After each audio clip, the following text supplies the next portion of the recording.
Wait a minute. Yeah. So as I was saying, around June, July 2022, I saw this training. I joined the preview. Wala lang ako pang enroll. So sabi ko, I need money para makapag-enroll. So I worked my butt off to get that amount. Surprisingly enough, nakaipon naman ako para dyan. And dahil nasa loob ako, yung mga pending com ko that time, napabilis ko. Kasi nandun lang ako sa office eh. So nandun yung accounting. So, sir, paayos naman ng com ko, ganyan-ganyan. So, diretso lang. So I was able to save that time around this much. For 6 months. So imagine, you're earning, you only have that allowance. May expenses ka pa, pero I managed to save this much. Kasi yung mga pending com ko that time, naglabasan. As in, ano yun, napalabas ko lahat yun. Para lang makuha ko na. Kasi 2 years due na yung mga yun eh. So, I managed to save that much. Come February 2022, nakita ko ulit yung preview training. I joined it. Face-to-face na to. Nasa Makati kami. 3 hours. Kasama ko si Renzo, si Gracel, si Brian. Yeah, kami 4. And to my surprise, ang enrollment fee ay worth. Oh my God. Super hesitant ako. Sabi ko, ang laki. Ano kaya? Sabi ko, I have the savings naman for it. Pero, ang laki. Diba? That's 60%. Sabi ni coach. Si coach, alam ko, ipupush niya lahat ng gustong sumama. No? Hindi dahil para kumita siya, kundi alam niya kailangan kasi ng tao. No? So, may purpose siya behind.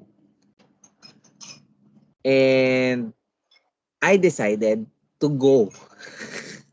So, on the spot, I transferred this amount. Nagbayad ako. Tapos, sige, see you March 2 to 4. Come by March 2 to 4 and start na ng training. And super excited.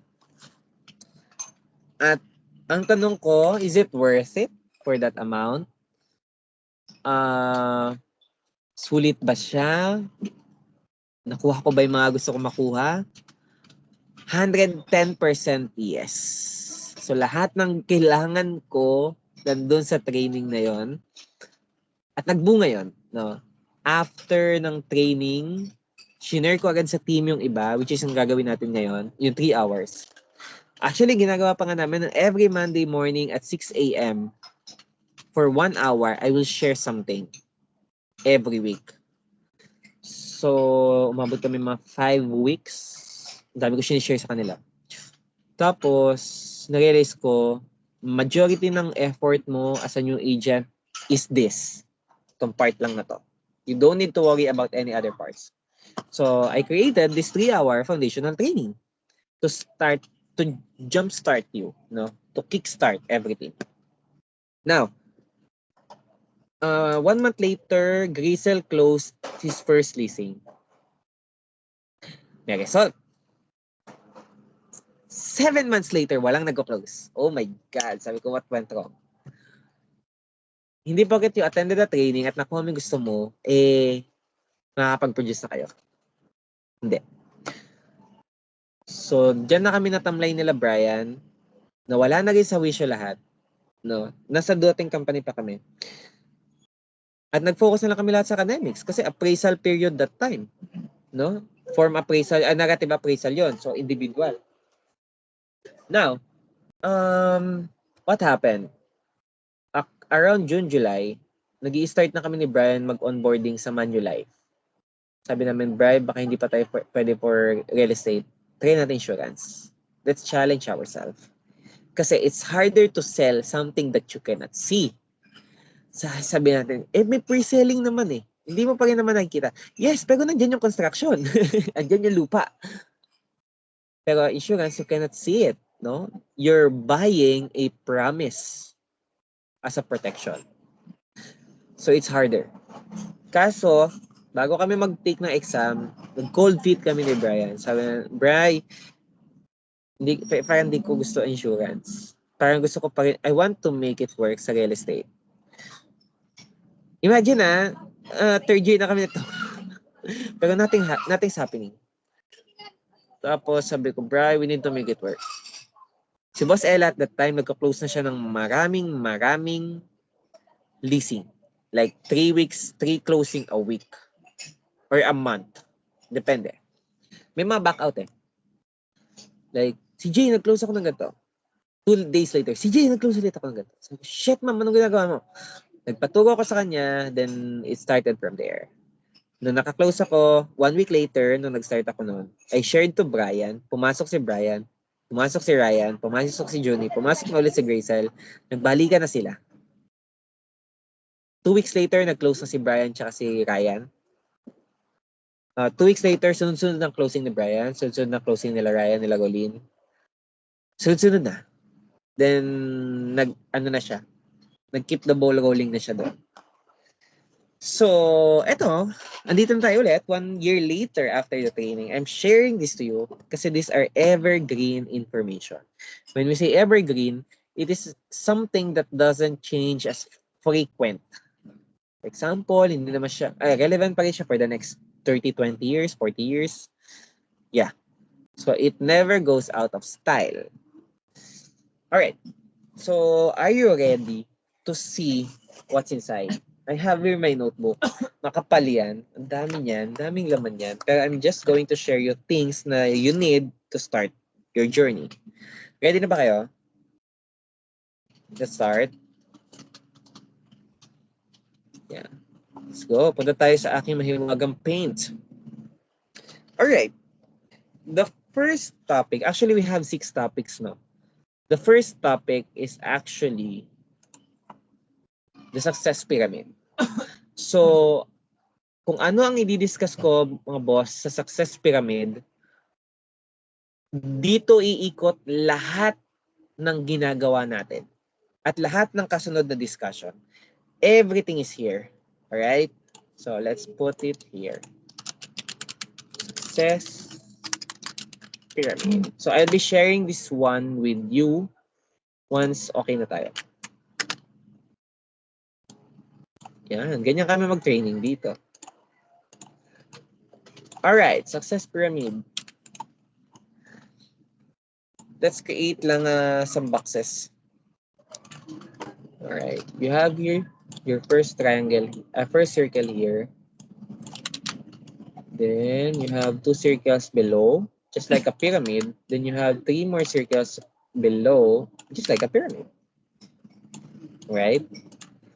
Then let's put in x. So it's para siyang multiply. Xx. Tapos let's put a plus sign here.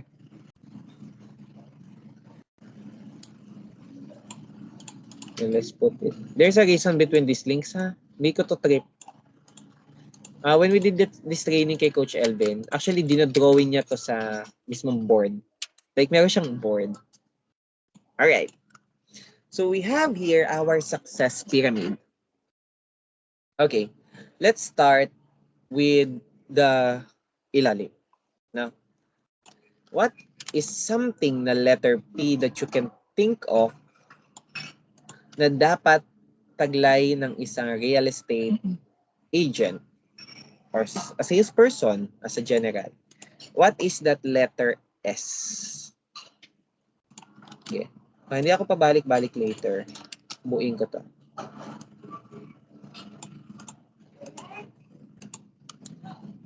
Actually, may tawag kami dito sa PDA. SAPDA. Yan. This is a framework na ginagamit namin lagi. Just to inform you. Hindi to sinabi ko tapos di namin ginagawa. No, we're using it. Sige, later. Alright. What is letter P na dapat meron ng isang salesperson?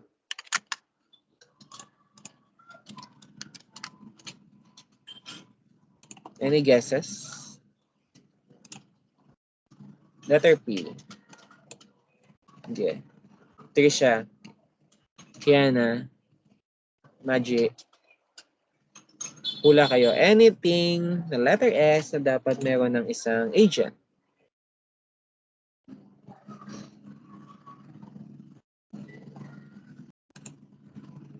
Pera. Tangina.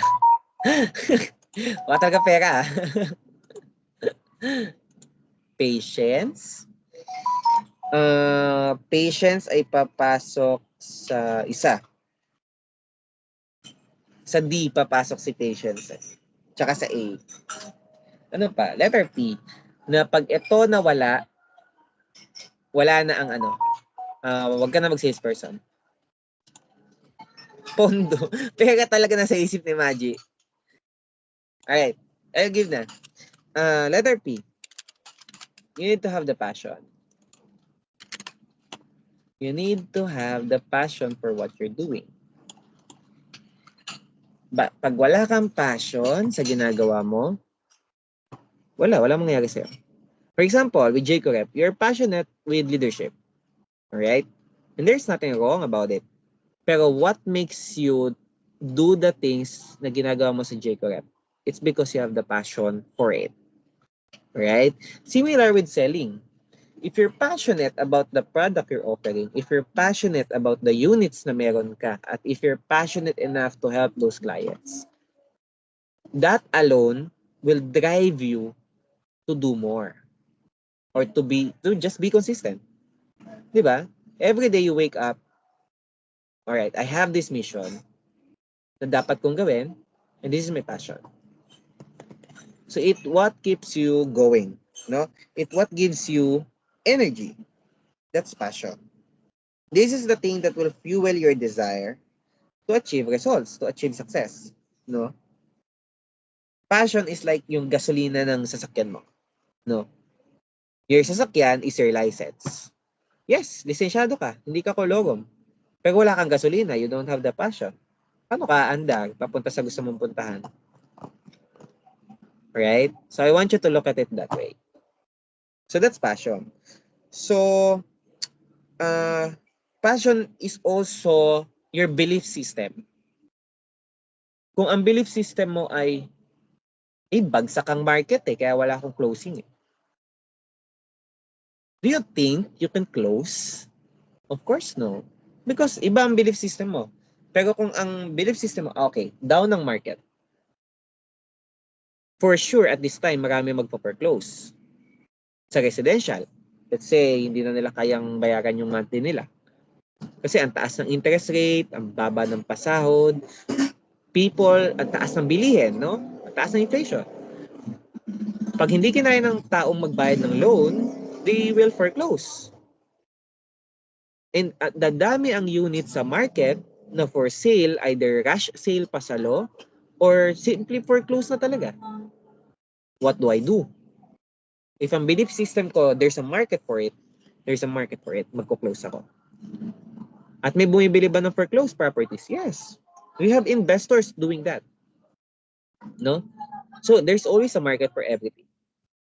So, that's passion. No? Kasama dyan yung iyong belief system. Alright? Gets po? Yeah, you can thumbs up or whatsoever. Right. Next.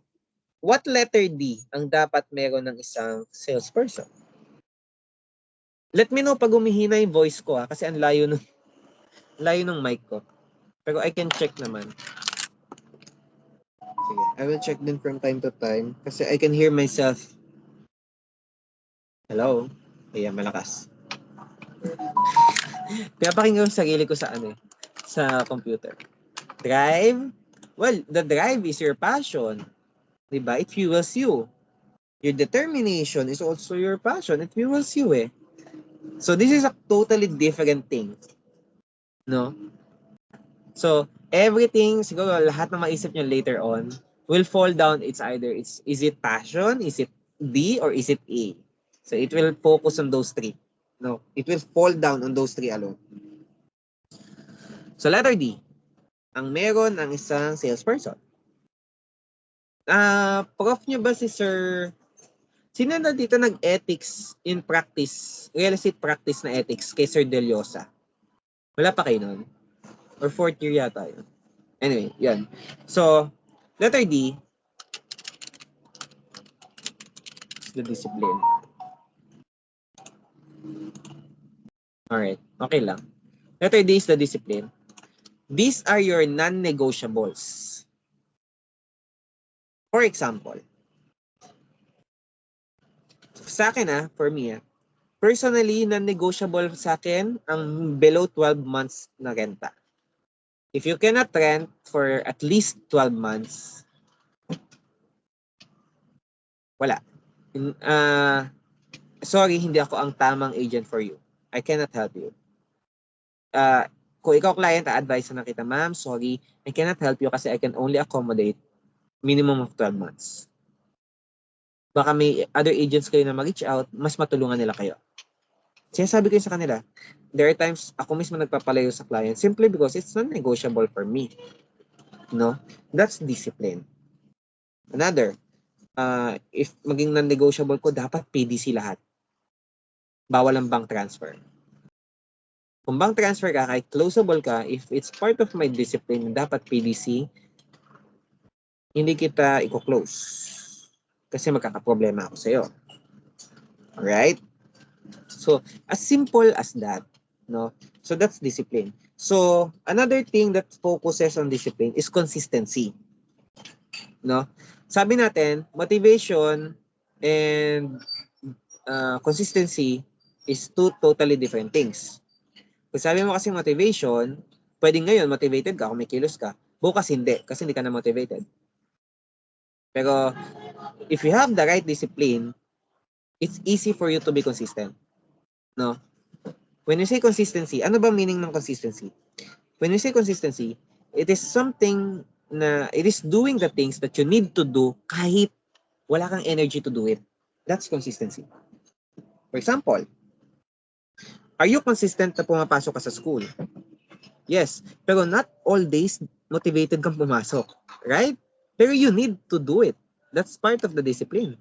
No? That's non-negotiable for you. Kailangan mong pumasok. Another, sa work.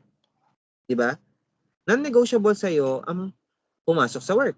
Kasi you need the salary for your expenses, right? So, kahit hindi ka motivated pumasok, papasok ka. Kasi you need to be consistent na pumapasok. That's discipline. No? Dito, hindi dito if motivated ka lang for a few days at kumilos ka, then bigla ka nawawala. That's don't expect na you'll hit at least 50 or 100,000. Don't expect it. No? Kasi you're relying on luck. The more you rely on luck, or things that you cannot control, hindi mo siya ma-replicate, hindi mo siya mauulit. Pero if you rely on the things that you can control and you can replicate, kaya mo mag-close pa ulit-ulit. Kasi you control it. Alright? So, CJ, here's the challenge kapag agent ka. Not only kapag agent ka, let's say naging broker ka at hindi ka naman employed. Pag broker ka at hindi ka employed, kahit nasa brokerage firm ka pa, hindi ka naman required pumasok sa office. Alam mo yun?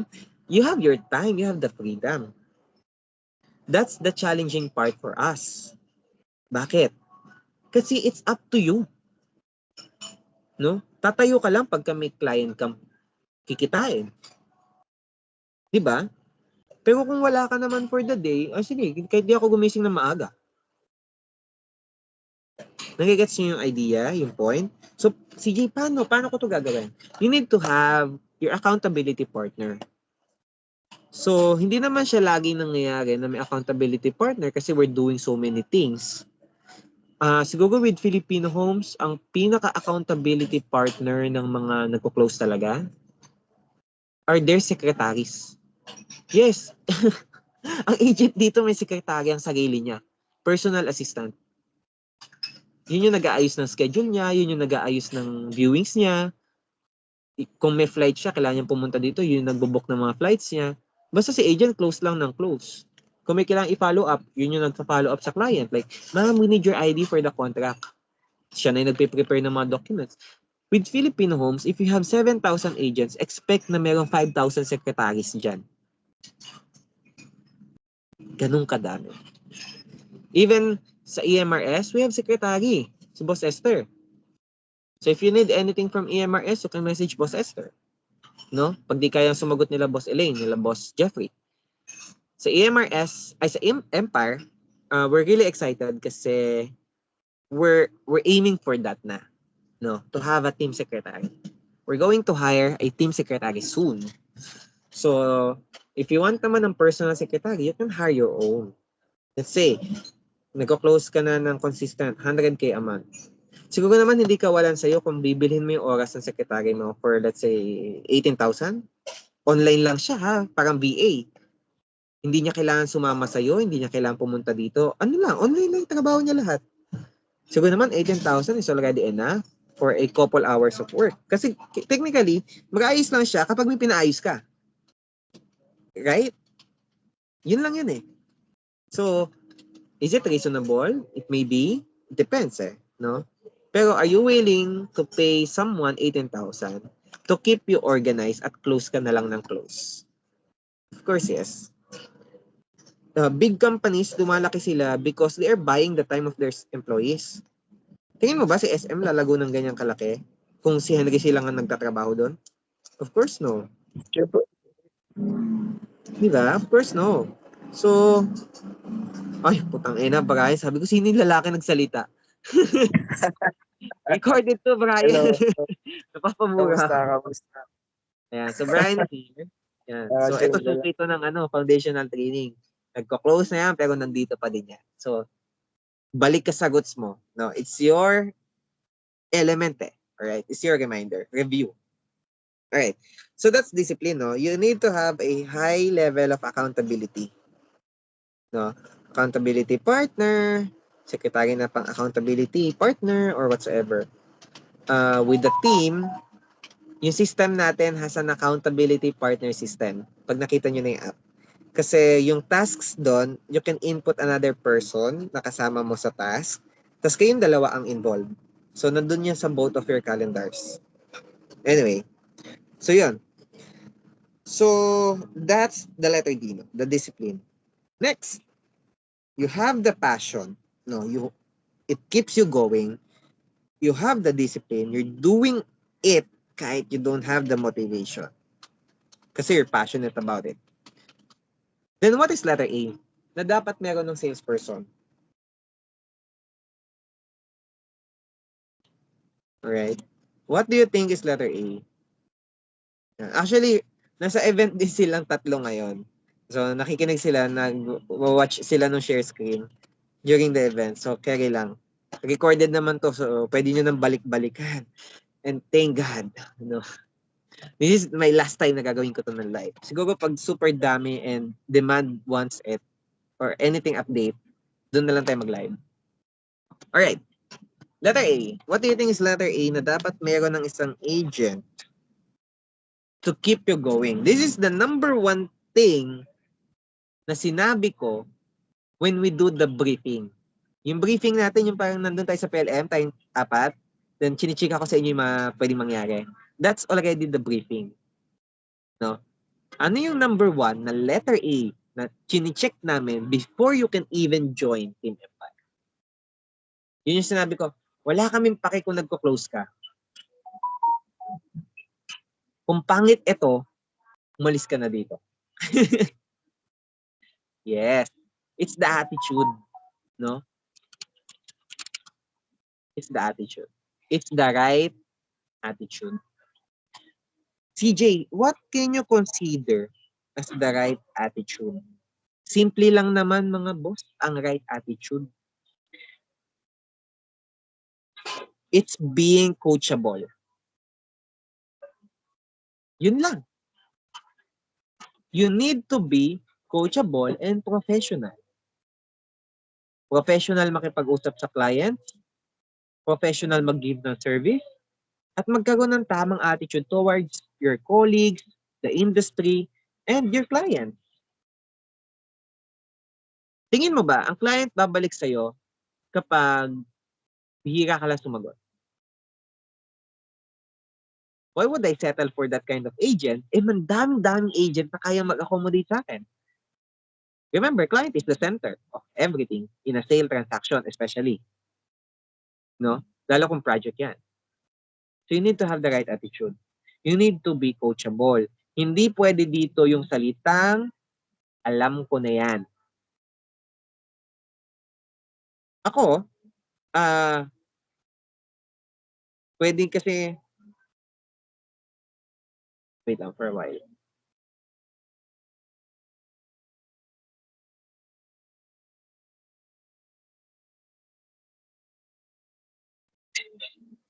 Alright? So, what do you call this? For example, last night, when we're doing the caption for the DP Blast, even if alam ko, no, or aware ako before na, oo nga, bakit maglalagay tayo ng amount na we already closed our first million in 2 months? Eh, hindi nga pala nagaganon si Philippine Homes. So, kung ako lang mag-isa, no, if I'm not coachable enough, itutuloy ko yun. Kasi di ako nakikinig. Alam ko na yan. Pero, Brian gave me that, maniobra ba? Pigil ba? Konti. Preno, no? Binigay niya ako preno. Okay lang ba i-show yung amount? Is it all right? Then napaisip ako, oo nga, no? So that's being coachable. No? I didn't push na. Hindi para maganda. Check and balance. If I don't have the right attitude, sasabihin ko lang, hindi bright para maganda rin ganyan. I just push it na hindi ako nakikinig sa comments or recommendation ng iba. Now, in that regards naman, you choose sino papakinggan mo recommendation. Not all people dapat mong pakinggan. Especially, okay, magagamit nyo to sa lahat ng aspeto ng buhay nyo. Ha? For example, Maggie, you're the president ng J Correct. Anyone can just give their suggestion. Tama? Even ako minsan, di ba, nagsasuggest ako sa'yo. Pero I want you to realize na not all suggestions ay kailangan pakinggan. Kami ni Brian, meron kaming requirement para pakinggan namin yung suggestion mo. It's only one requirement. No? If you already made it there, papakinggan kita kung tungkol dyan ang suggestion mo. For example, makikinig ba ako sa agent na hindi pa nag-close ng sale about selling? Pareho tayong wala pa, pre. Okay? We need someone na nandun na. So in terms of Empire, kanino lang ako makikinig pagka nanghingi akong suggestion about sales? No? Well, this is primarily, no? Kasi of course, lahat tayo as BSRM, we have that theoretical knowledge on what goes in a sale. No, we have the theoretical. Pero when it comes to practice, I will only listen to one person. That's Boss Ella. Siguro another kay Boss April. Kasi nag-close na rin siya ng sale. Paano, for example, kay Rolene? Hindi mo ba papakinggan si Rolene? Eh, nag-close na rin siya. Siguro hindi mo na. For now. Kasi ang nag-aasikaso, si Boss Ella. So, you have that criteria. No? Siguro by the time na si Rolene ay nag-aasikaso, I will get the idea. Alright? So, ganun. If you want to learn how to earn your first million, listen to the person's advice na naka-first million na. Alright? Sige. Brian, sige. Ano yan?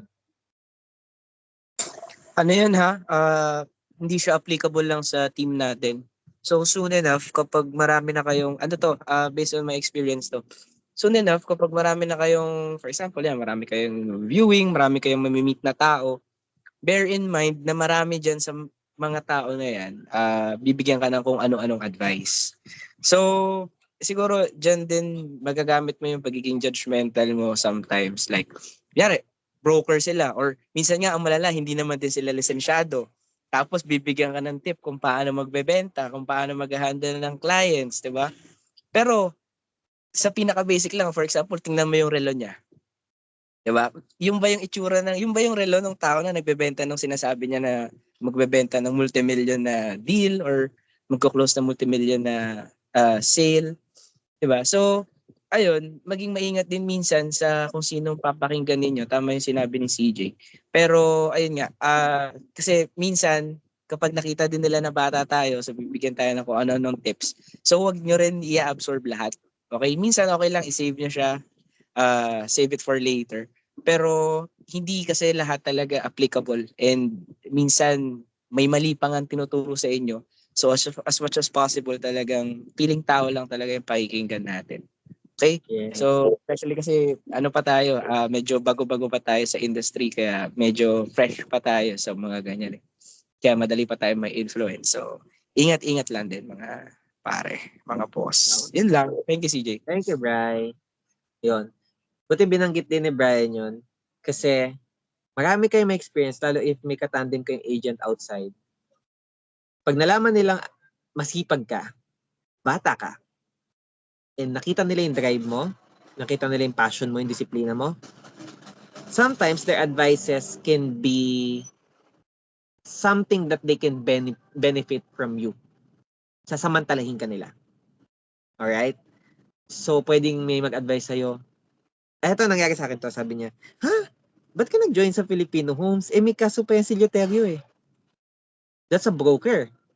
Oh, experience siya, yes. Alam niya yung mga nangyayari talaga. Pero hindi siya aware na tapos na yung kaso. At nanalo si Boston. Alright?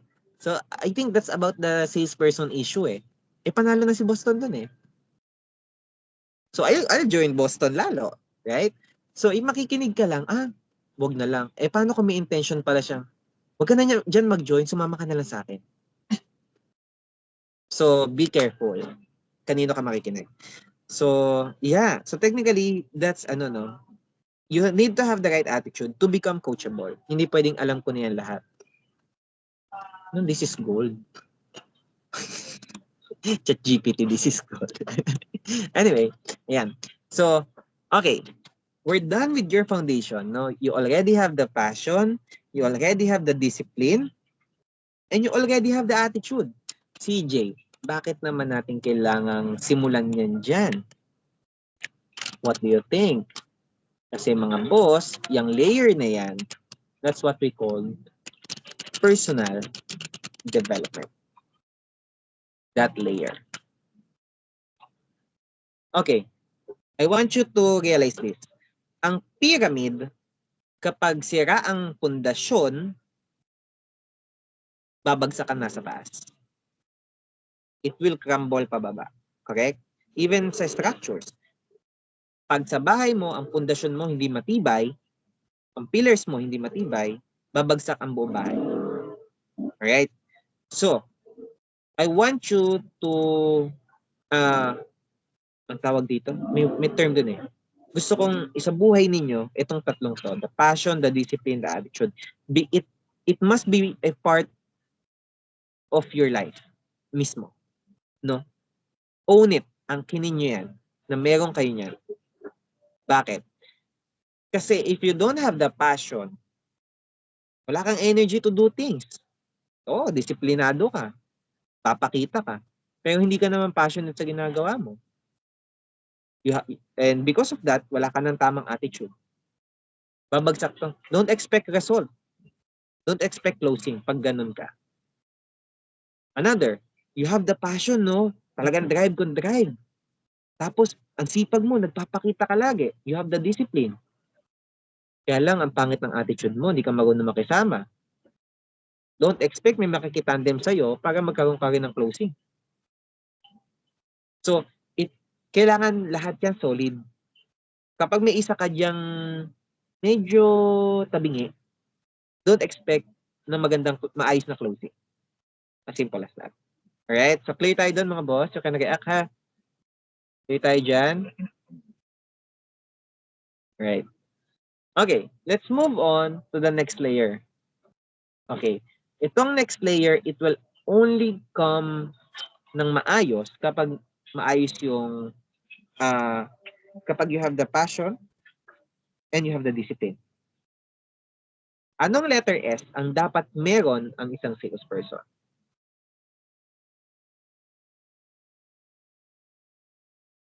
Ano yung bagay na kaya mong mabuo if you have the passion and the discipline to do it. Ano yung bagay na may enhance mo pag passionate ka doon? For example, you wanted to cook, no? You're passionate about cooking and every day you're practicing. Yes, exactly, no? That's the skill. Yan. So, once you have the passion, once you have the discipline, the skill will follow. CJ, ano tong skills na to? It can be anything, no? It can be listening skills, speaking skills, sige, habol magic, no? It can be closing skills, negotiation skills, communication skills, no? Anything application of your learnings. It can be anything na kaya mong i-enhance. Okay. Anyone can be passionate about cooking. Anyone can practice every day, no? About how to cook. And for some reason, they manage to get the skills, no? Alam niya na ito kulang to ng asin, alam niya kulang ito ng ganito. Meron na siyang skills. Technically skills, sige, meron na siyang skills. Kaya lang, pangit ang plating niya. Hindi siya marunong paanong mas magandang side ang unang iprito. Kuwari, you have the fish. Ano ba una ko isa-side? Yung laman ba muna o balat muna? No? Or, for example, ang adobo, may bawang. Pero, ang hiwa niya ng bawang, malalaki. Pang minudo. Pang minudo na cut ng mga gulay. Bali, wala yung skills mo. Tama? So, what is the letter A that agents also must have? Para ang skills mo naman, hindi lang nakatenga. At ito, mabibuild mo lang if you have the discipline and if you have the right attitude to learn about it. Kasi pwede ko sabihin na, may communication skills ako. Alam ko na yan. Alam ko na paano yan. Kasi hindi naman part ng attitude yun eh. Pero what is the number one thing na never, ever, ever na-emphasize when it comes to training sa salesperson? Sa school, lahat ng skills itinuturo. Tama? Sa BSRM. Tuturuan kanya paano documentation, tuturuan kanya ano ang ethical standards, ituturo niya sa iyo ang mga batas para maging skillful ka. My question to you is, alam mo ba paano gamitin yung mga tinuro sa iyo? Alam mo ba paano i-mold yung mga natutunan mong skills into something na mas kaya mong mapakinabangan? Ito, sa lahat ng naging training, walang tumama dito. May mga sumagot application, may mga sumagot basta kung ano-anong letter A. Walang tumama dito. And that reminds me na hindi pala to common for everyone. People are just too focused on the skills. No? Super focused lang nila na alam lang nila how to do this. Ay alam lang nila what to do, what to say. Pero pag tinanong mo, paano mo ginagawa? May alam silang way. Pero it's not the best way. Ano yun? That's the art. Sabi natin, di ba? Nung nasa accounting kami, sabi na, define accounting. Accounting is the science and the art. The science is the skills eh. Lahat ng profession, it's the science and the art. Pero how come schools only focuses on the science? Naka-encounter ka na ba ng professor na sinabi sa'yo, okay, every meeting, we will do this ano? Meron na. Every meeting, sasabihin ng prof, okay, we will do a negotiation skit. Magpa-practice tayo how to negotiate. Have you encountered that kind of prof? It can be sa marketing, brokerage, ano pa ba? Marketing, brokerage, ano tawag dito? Ethics, no? Sa amin sa ethics namin ginagawa ngayon yan.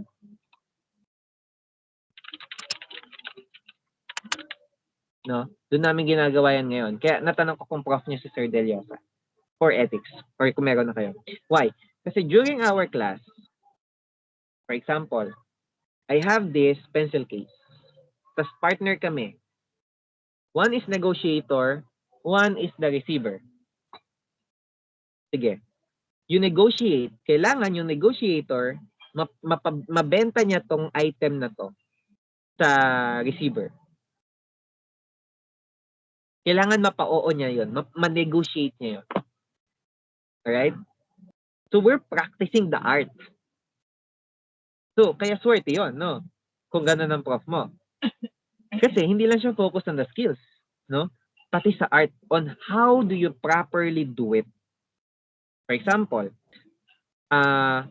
meron kang isang listing, tapos alam mong 50,000 a month yung rent.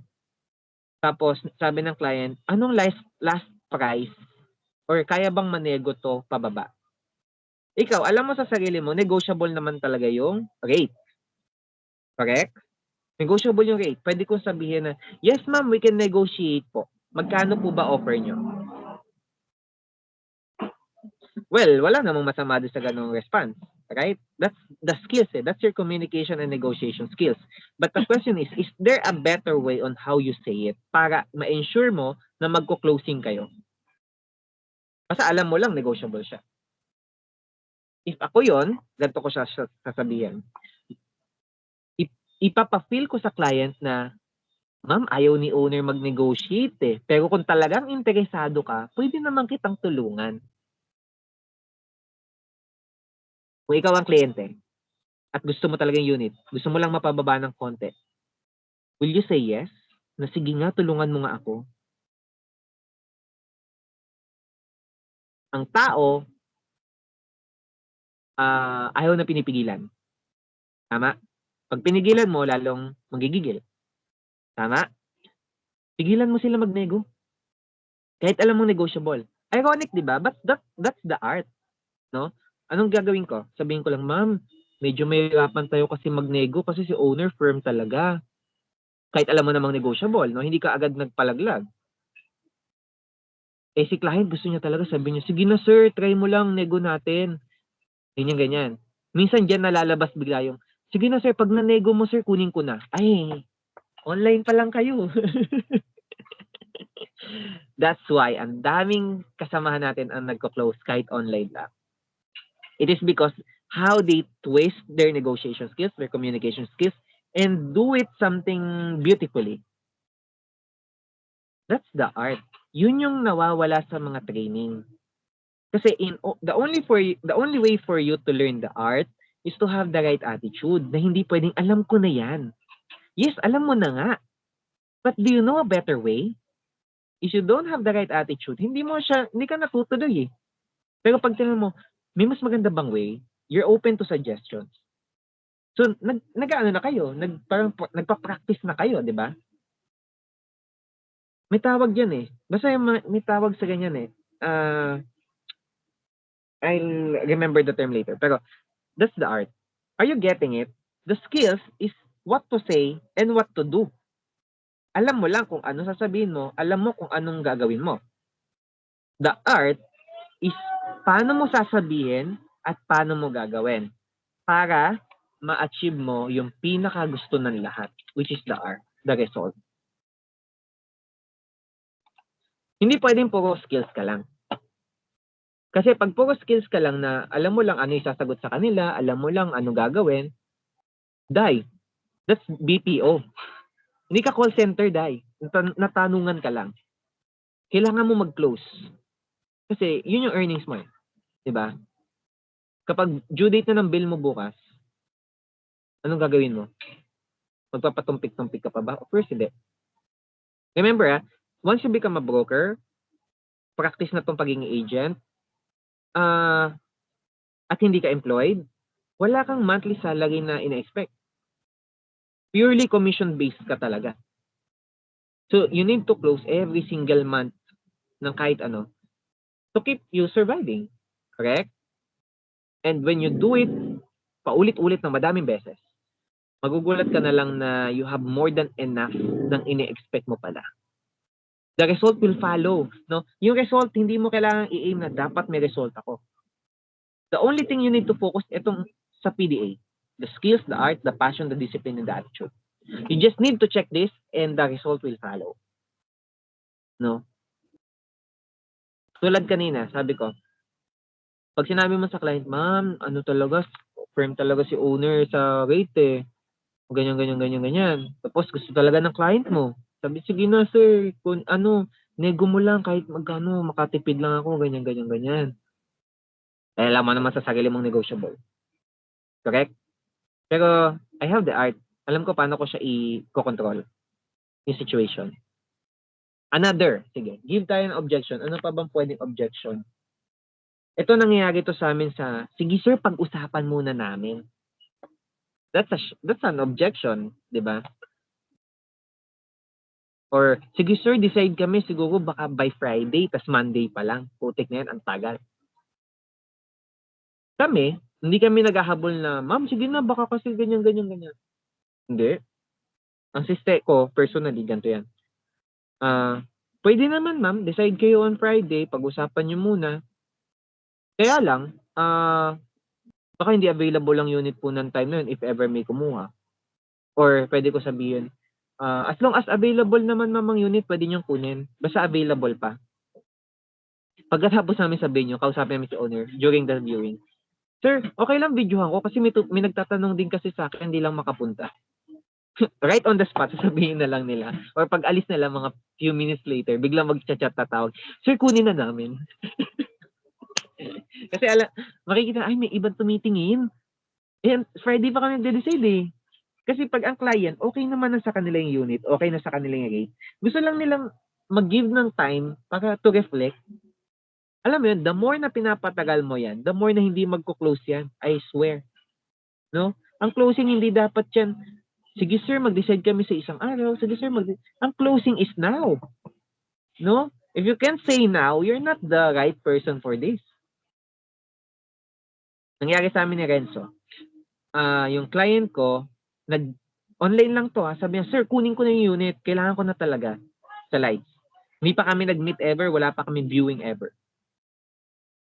Eh, may client si Renzo, sabi niya, sir, decide kami sa Saturday. Eh, Tuesday pa lang.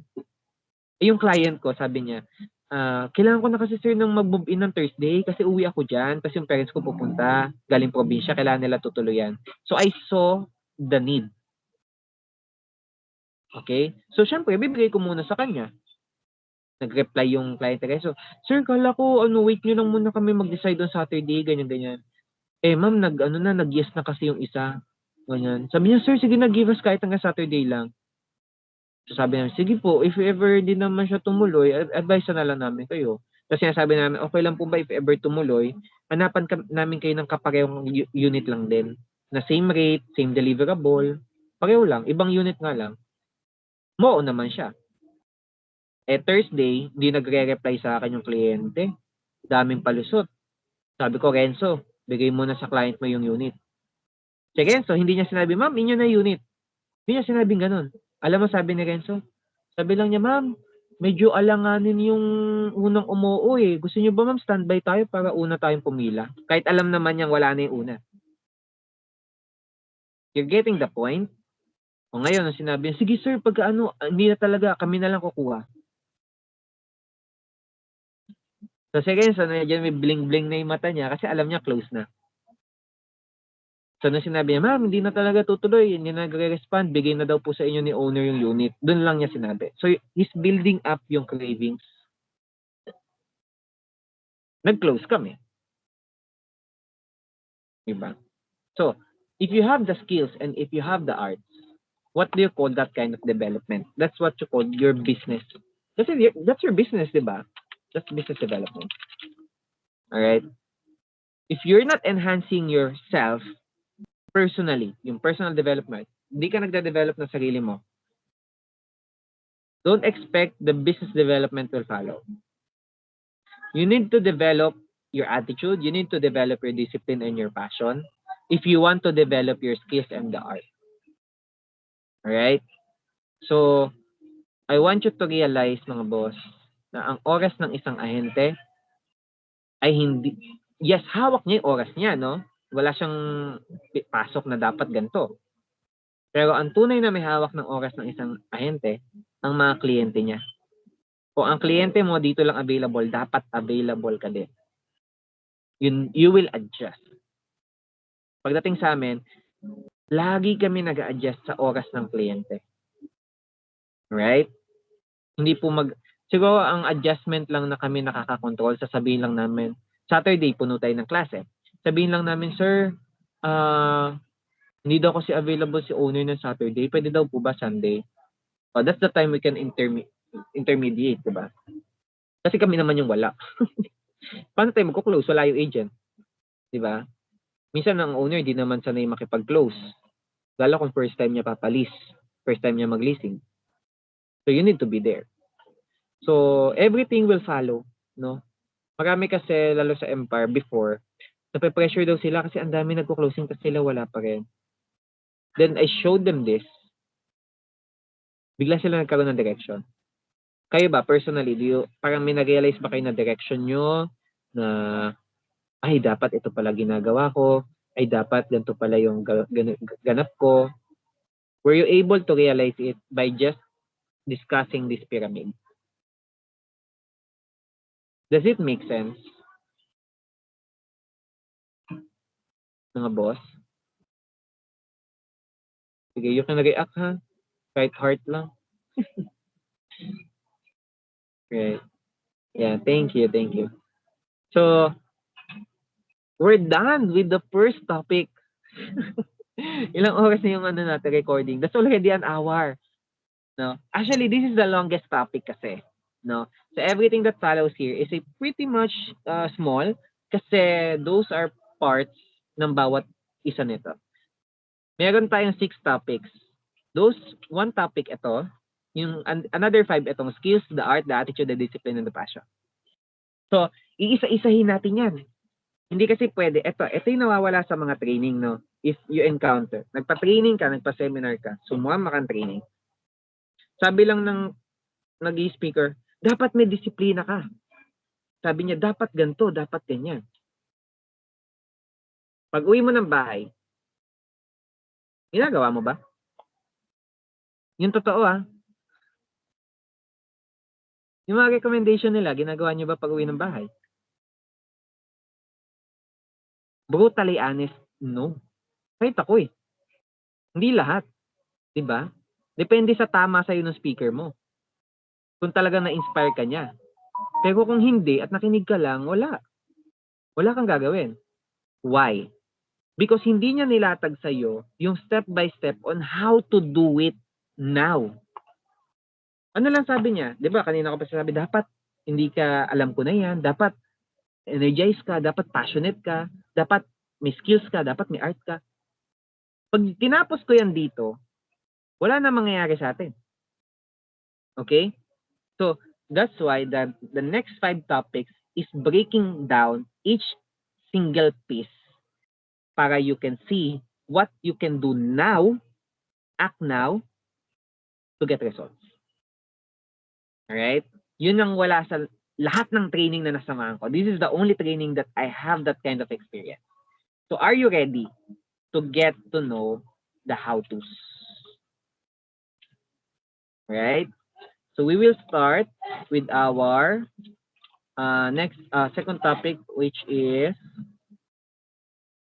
ano ba ang talagang meaning pag sinabi mong sales or selling? Alright?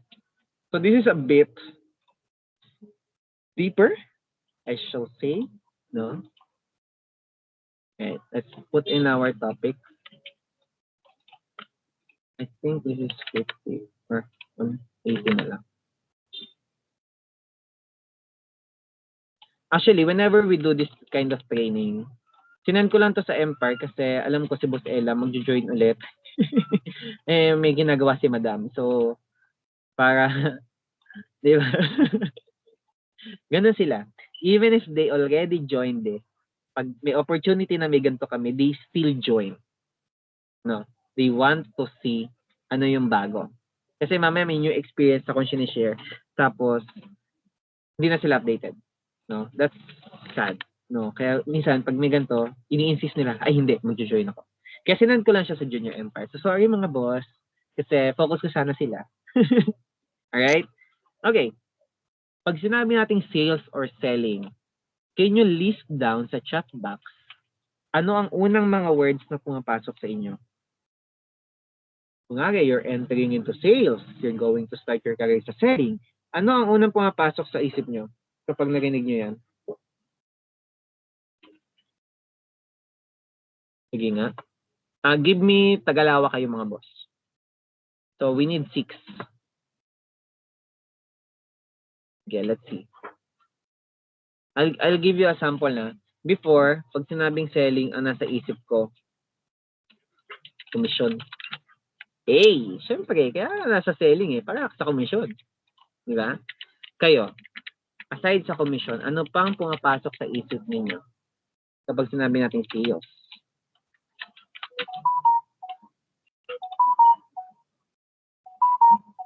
Communication skills, go. Pera. Si Maggie talaga pera. Trade and money. So technically money pa rin, no? Trade. What more? Ano pa ba yung nagtatakpan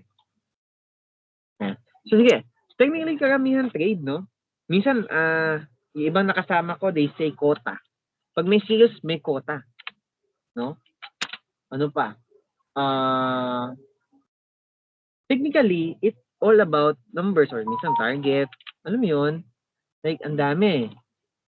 Negotiations, kapag nasa bentahan ka nga naman, you negotiate. So, ito ang unang pumapasok sa utak ng mga tao when we say sales. My question to you is, yung mga tao na to na nagsabi niyan, are they consistent selling?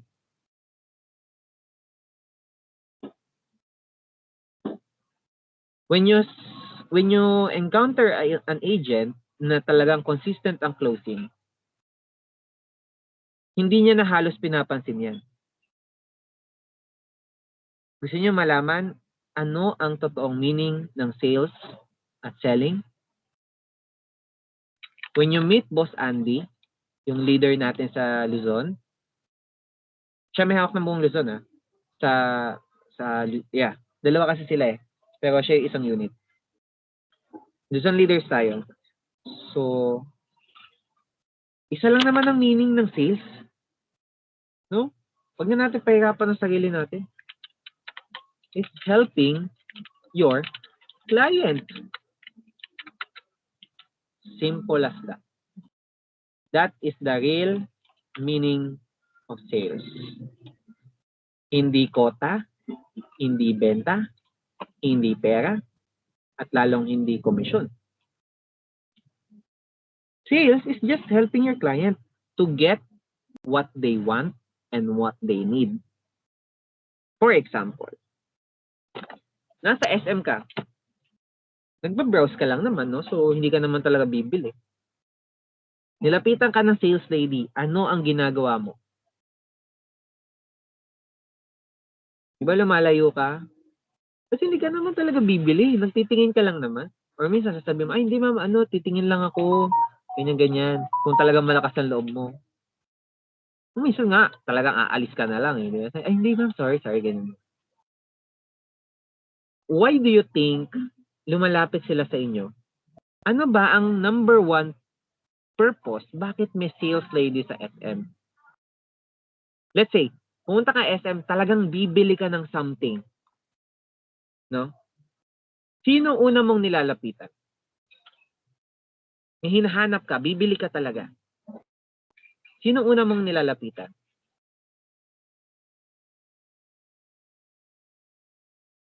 Dito mababasa mo ang mga tao pag nasa SM. Pero nyo, pag nasa SM kayo, pag observe kayo, pag yung isang tao nilapitan ng sales lady, tapos umalis, ay hindi bibili yan. Pero, pag nakakita kayo ng taong lumapit sa sales lady, ay, may bibilin to. Bakit nandyan ang sales lady? To help you navigate the store. Miss, may size kayo nito. Miss, may ganito pa kayo. Miss, may ganyan pa kayo. Yun ang purpose nila, to help you as their client. And that's also true to real estate. No? If ang client mo, nagsha-shopping, window shopping lang, at nilapitan mo, at lumayo, na-frustrate ka, sabi mo, ayoko na mag-real estate, ayoko na mag-sales, yung client ko, na-reject ako, ginost ako. Is that the right attitude? Of course, no. There's a meaning behind. Lumayo siya kasi hindi naman pala talaga siya kukuha or bibili sa'yo. She's saving you time.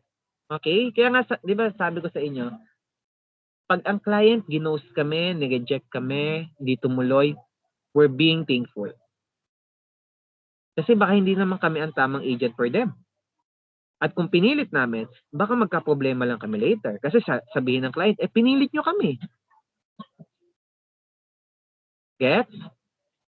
Pero pag ang kliyente ang lumapit sa'yo at sinabi, sige na ma'am, hanapan mo na ako. He wanted your help. Kailangan niya tulong mo. And you help them.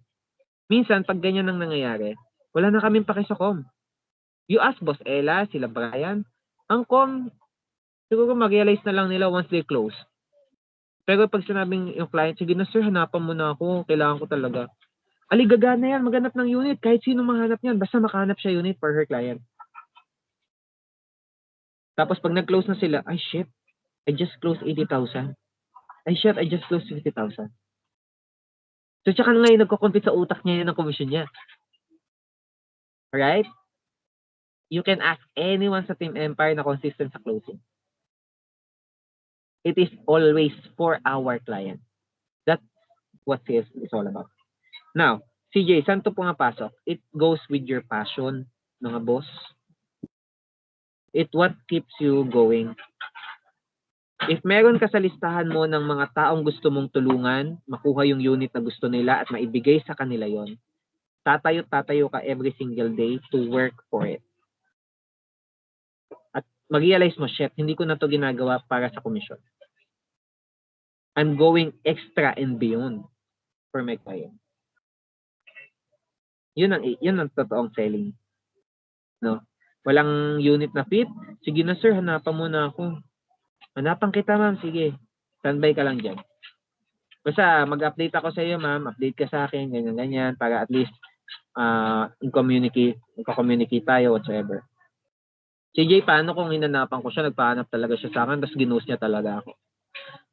Probably may nahanap siya mas maaga. So, baka hindi talaga sa iyo yung closing na yan. Alright? You will feel it, mga boss. Once you close, nung sunod, you will feel, ay, akin to, ay, hindi akin to. Mararamdaman yan. Lalakas ang pakiramdam niya dyan. So, are we good, no? Have you already know? Now you know, no? The real reason or the real meaning na kung ano ba ang sales at ano ba ang selling. It's not always the money that counts. No? It's all about helping people. Can I get a heart reaction, mga boss? Right? Okay. So, that's our topic number 2. No? If you're going to think about it, CJ, paano ko i-drive yung sarili ko na kumilos? Paano ako magtutuloy-tuloy? Hanap ka lang ng taong tutulungan mo. Ganun lang kasimple. Wala ka tinutulungan ngayon? Maghanap ka sa FB. Post ka. We have units for rent and lights. Or we have 2 units in Verb. PM me for the details. I can help you. Hanap ka ng taong tutulungan. Para may tinatrabaho ka. So that's number 1. Now, if you encounter more and more people, you have the passion You will eventually develop the skills. Alam mo na ano sasabihin mo kasi na-experience mo na yan. Alam mo na paano gagawin, ano yung gagawin mo kasi na-experience mo na rin yan. So you will develop the skills eventually just because you show up kasi you have the passion to help people. As simple as that. Alright? So, we're done with the 2 topics. Let's move forward, mga boss, to our second topic. Third topic, no? Alright. Our third topic is all about little guards. Sino sa inyo nakarinig na ng term na little guards? Probably wala pa. Alright. So, sino ba tong mga little guards na to?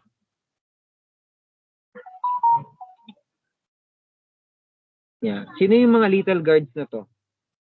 Yung mga little guards na to, ito yung mga demonyong bumubulong sa tenga mo para hindi kumilos. Sino yan? It can be any form. It can be number one, someone, no? Na sabihin, wag mo nang gawin yan, pre. Alis na lang tayo. It can be an environment. Yung environment mo kasi, hindi naman sila nag-work, so wag na lang din ako mag-work. It can be yourself. Your own little guard. No? Yung kailangan kong mag-jogging every morning. Wag na lang, inaantok ako. Those are little guards. At kapag pinakinggan mo ang demonyong boses na yan, mapasalabas yan o mapasasarili mo, don't expect result. Remember, you must have the discipline. You must be consistent. Dapat ginagawa mo yung bagay na to kasi kailangan mo siyang gawin kahit hindi ka motivated gawin. Diba? Consistency is the key. Discipline. You can only build your skills and your art if you have the discipline. If you do what it takes. If you're just being consistent. Right? So, kung papakinggan mo si Little Guard, you're ignoring this letter D and everything will crumble apart. Wala kang resulta. Now, CJ, ang gagawin namin sa Little Guards na yan? Well, during the training, ito, pinagawa ko rin to nung shinare ko na to sa lahat. Si Little Guards mo nasa tenga mo, right? Sa gilid ng tenga mo yan. Yan ang bumubulong sa'yo na demonyo. Pitikin mo yan. No? Sabi, alis ka dyan, Little Guards. I need to do something. You just own it, no? I know, nandiyan si Little Guard sa balikat ko. Pitikin mo yan, umalis ka muna, Little Guard. Later ka namin, kailangan akong gawin. No? Kapag si Magi yan, pitikin mo si Magi. No? Kidding aside, it's a form of symbolism na tinitrick mo yung utak mo na, okay, pinitik ko si Little Guard, nawala si Little Guard, so I don't have excuses anymore. Yeah, Little Guards are your excuses. Little Guards are just your excuses. Hindi to sa empire lang ha. It can be anything that you want to do in yourself. Sa school man yan, sa org man yan, sa personal life mo man yan, sa sales man yan, it can be anything. Lahat na ituturo ko sa inyo dito, you can use it anywhere. No? Hindi lang to basta selling. Right? It is your excuses. Now, kuya, pwede ko bang alisin na lang totally si Little Guard? Ang tanong ko sa'yo, robot ka ba? Kasi kung robot ka, pwede kita pwede ko ayusin ng system mo na wala ka excuses at yes ka lang ng yes sa akin. Right? Pero tao ka. Hindi ka robot. Never mawawala si Little Guard. The moment pinitik mo siya palayo sa'yo, it will only crawl up pataas ulit. Why? The moment pinitik mo siya, your motivation is high. Pero alam natin ang motivation goes down. Also, at when motivation goes down, si Little Guard, dumaakyat ulit yan sa balikat mo. And when you want to do something, pitikin mo lang siya ulit to bring up your motivation up. Kasi pag pinitik mo siya, it's a symbol na okay. Wala na ako excuse. I need to do this na. That's discipline. That's what keeping you consistent. Right? So from now on, pipitikin mo na ba si Little Guard mo or papakinggan mo lang siya lagi? What do you think?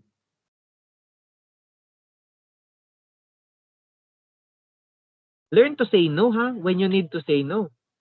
If it's reasonable, it's logical, say no. And if hindi siya aligned sa values mo at sa dapat mong gawin, you say no. For example, you have 4 viewings today. Then suddenly, one client, bigla-bigla, sabi niya, can we view this one po? Tapos kukontakin mo pa owner, hindi mo alam kung nandiyan ba owner. You say no. Ma'am, sorry, we don't have the time to accommodate you today. Okay lang po ba bukas?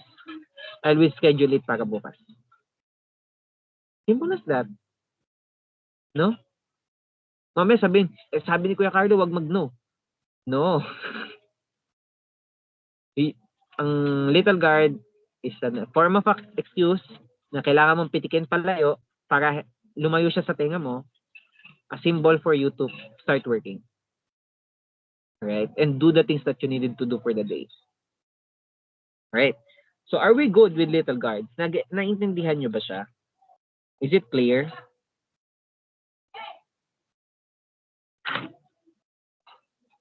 Yeah, okay, thumbs up, heart react. Yan, thank you so much. So that's it. That's pang ilang lesson na yan?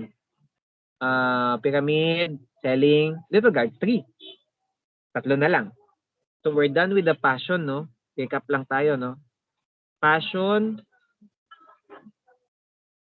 simple as alamin mo ano ang ibig sabihin ng sales. Discipline, simple as alisin mo yung pumipigil sa'yo. Now, what's next? Dahil wala na si little guard, no? Wala na si little guard. So, technically, wala ka ng excuses, no? Sa mga bagay na gagawin mo. May isa pa tayong problema. Yung attitude mo, girl. Kailangan pa natin ayusin yung attitude mo. Correct? Kailangan nating ayusin ang attitude to complete our personal development. Kailangan natin mawala yung mga moments na alam ko na yan. Kailangan mawala yung mga moments na basta yung mga bagay na pipigil din sa'yo na iba pang factor aside sa little guard. I will introduce with you the code of honor. Ito, for sure, narinig nyo na yan at some point. Probably sa cartoons or sa movies nyo napapakinggan yung code of honor. No? Mga medieval times. No? So, may simpleng tanong lang naman ako sa inyo. Very, very simple question. Meron bang mission, vision, at core values si PLM?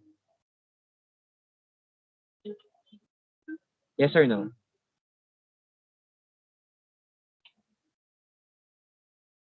Meron. In terms of religion, Katoliko ba kayo lahat? No, may hindi Katoliko dito. Let me know. For example, Christian po kami lahat, kuya. alright. Sige. My question to you is this. Ayan. Born again, lahat kayo born again Christian? Kayong tatlo? Yes po. Okay. My question to you is, meron bang mga utos ang simbahan ninyo sa inyo? Parang set of rules. Yes. Diba? Can you give some example? Ano yung mga rules sa born again?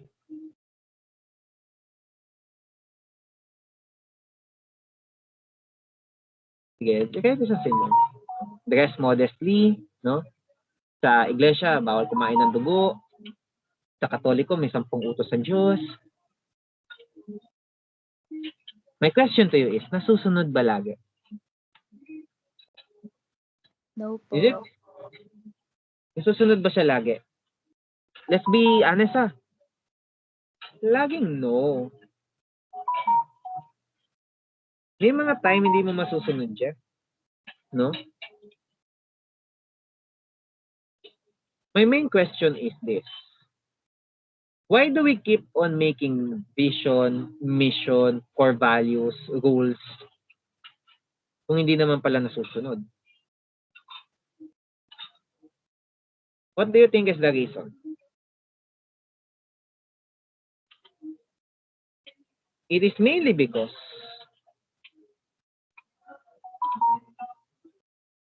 there's a goal, no? Para may guidance tayo. If hindi tayo pareho ng mission, ang mission pala ng Empire is to help 1,000 clients. Ang mission mo pala is to help just 1 client.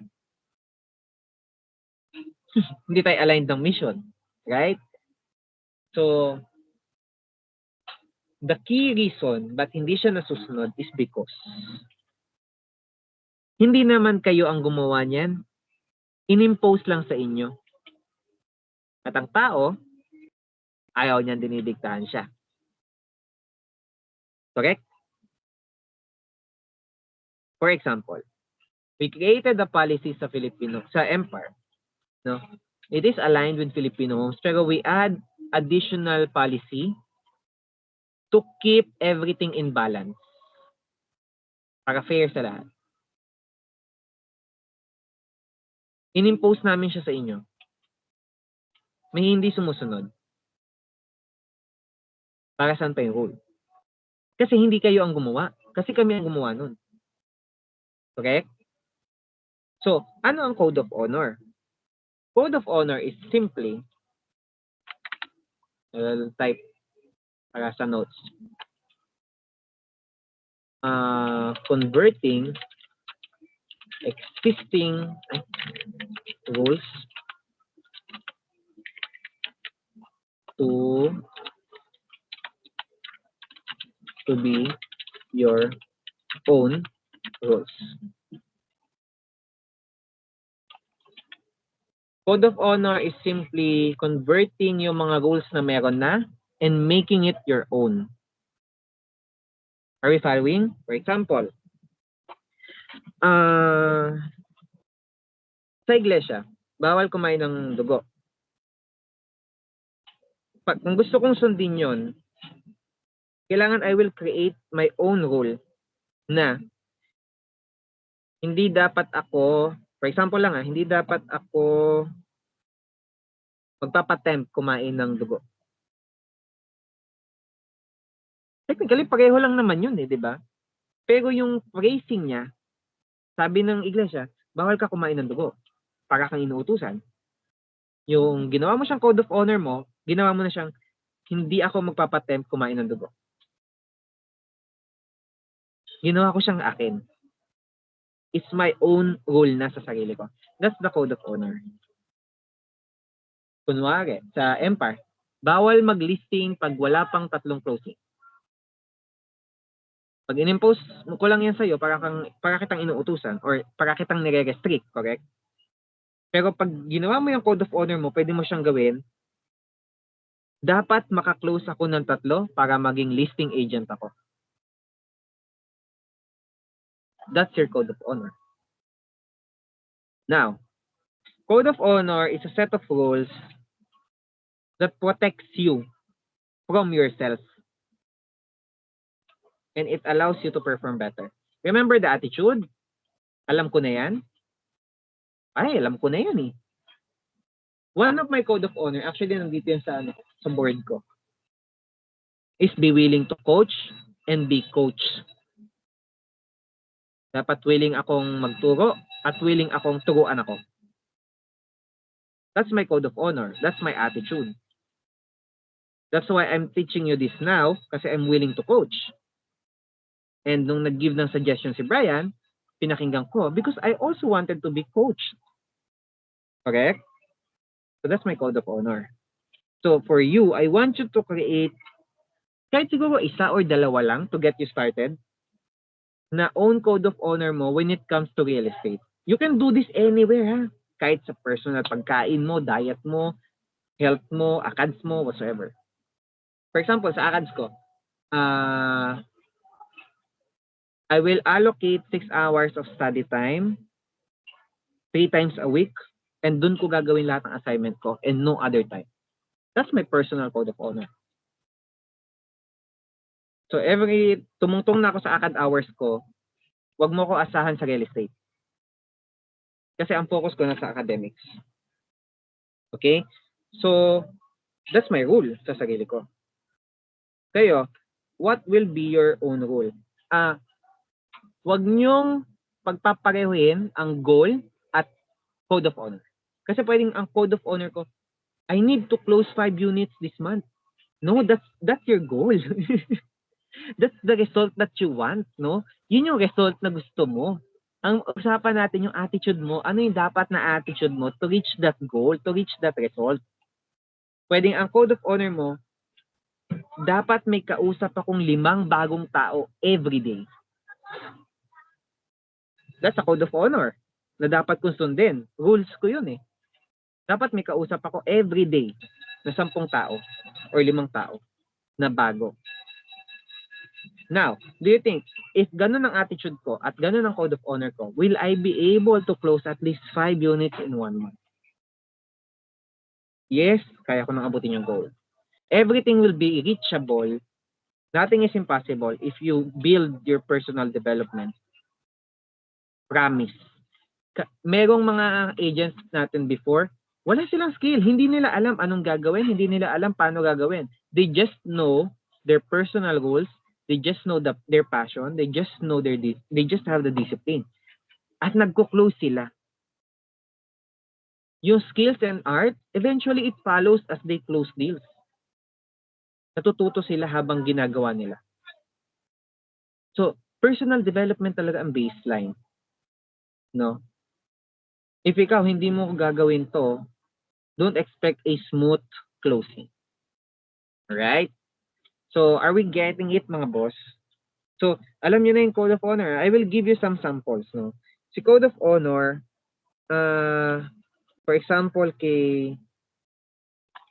nasabi kay Coach Elvin na sample. For example, kay Coach Elvin, ako ba nilagay yun? O pwedeng ito. I will be on time or I will be early. Pwedeng I will avoid multitasking. Personal code of honor ko yun. Pwedeng I will finish what I start. Pwedeng I will do whatever it takes. Diba? So those are your, ikaw bahala. No? You set the goals. Hindi ako magsaset ng goal para sa'yo. Kasi, bali wala code of honor mo kung ako nag-set niyan para sa'yo. Right? Dapat sa'yo manggaling yan. Ngayon, you need to have it aligned sa mga existing rules na meron, existing policy, existing law. Mamaya kasi yung personal code of honor mo, pag hindi ako sinipot ng kliyente ko, babantaan ko to. Ay, sira ulo ka, baka makasuhan ka pa. Diba? You need to be ethical, you need to be aligned with the laws, with the rules, with the policies. It's for yourself. Right? So, are we getting it po, mga boss? So, kuya, naalala niyo sa attitude and discipline, pumapasok si accountability partner, na dapat you have to have someone na tinatapi ka be, lalabag mo code of honor mo. Sabi mo di ka naiinom, ba't umiinom ka ngayon? Diba? So maraming ganyan. So, sabi, be, di na ako magsasangyup pagkakuha ng SAP. Ba't nag-aaya ka ng sangyup ngayon? So, kailangan mo ng someone to remind you of your own rules. It can be anyone, no? Kayong tatlo. Accountability body kayong tatlo. I-share nyo sa isa't isa yung mga own code of honor nyo. Para alam ng tatlo na, oy, lalabag mo yan. Now, what happens kapag kuya nalabag ko yung sarili kong code of honor? There must be a consequence. At sino magsaset ng consequence? Ikaw din. Huwag mo ibigay sa iba. Ikaw rin na mag-set. Pero here's the guidance for the consequence. Your consequence must be something. Isa lang to any rule na nilabag mo, isa lang dapat ang consequence mo. Ang consequence mo dapat is preventing yourself from doing the things that you love the most. For example, mahilig ka mag-celebrate, paborito mo magsangyup. No? If may nilabag ako sa kahit anong rules ko this month, wala akong sangyup this month. Simple as that. So ikaw, kaya nga kailangan it must be something that prevents you from doing the things that you love the most. Yung bagay na hindi ka mapakali pag di mo siya ginawa kasi gusto mo siyang gawin. Para it will drive you, no? Ay, wait lang. Pag nilabag ko yung code of honor ko na to, it will tarnish my honor. At hindi ako makakapag-sangyup. I need to do this. Bigla ka ngayon kay kilos. Now, kuya, paano pag di ko nasunod pati consequence ko? That's why it is called code of honor. If sarili mong rules, sarili mong consequence, hindi mo kayang ma-honor, don't expect na makikita namin you can also respect yung rules na in-establish ng organization, ng laws, whatsoever. If sa maliit na bagay na ikaw mismo nagsabi para sa sarili mo, hindi mo kayang sundin, we won't expect you to do the same. Bababa lang yung tingin namin sa'yo kasi wala ka isang salita. You're not doing the things that you mentioned na gagawin mo. Ngayon, kung ka-colleague mo lang yan, wala namang kaso. Kanya-kanyang closing naman tayo. Paano pag client mo na yan? Sabi mo, ma'am, sige, gagawan ko to ng Annex A, yung inventory ng, ng gamit. 2 months na, wala pa yung Annex A mo. Tingin mo ba, babalik ang kliyente mo sa'yo? Tingin mo ba, i-refer ka niya sa mga kakilala niya? Wala ka isang salita eh. So that's a practice. Kaya kailangan, sundin mo code of honor mo. Alright? Are we getting it, mga boss? So that's our 4th topic na. So feeling ko abot tayo ng on time lang, kahit late tayo nag-start. Alright? So, gets po ba natin? Code of honor? Ang bilis lang, no? That's already 3. That's the base na. We will do the skills and the art. Ito na yung exciting part. Okay. Let's say you have na-workout mo na yung mga bagay na personal development. Kailangan mo nang gawin yung skills and the art. Ang skills and the art, okay. Halo kasi to. Kaya may plus sign siya eh. No? Let's do this. Skills plus art. Kaya siya may plus sign sa taas. Ganito po yan, mga boss ha.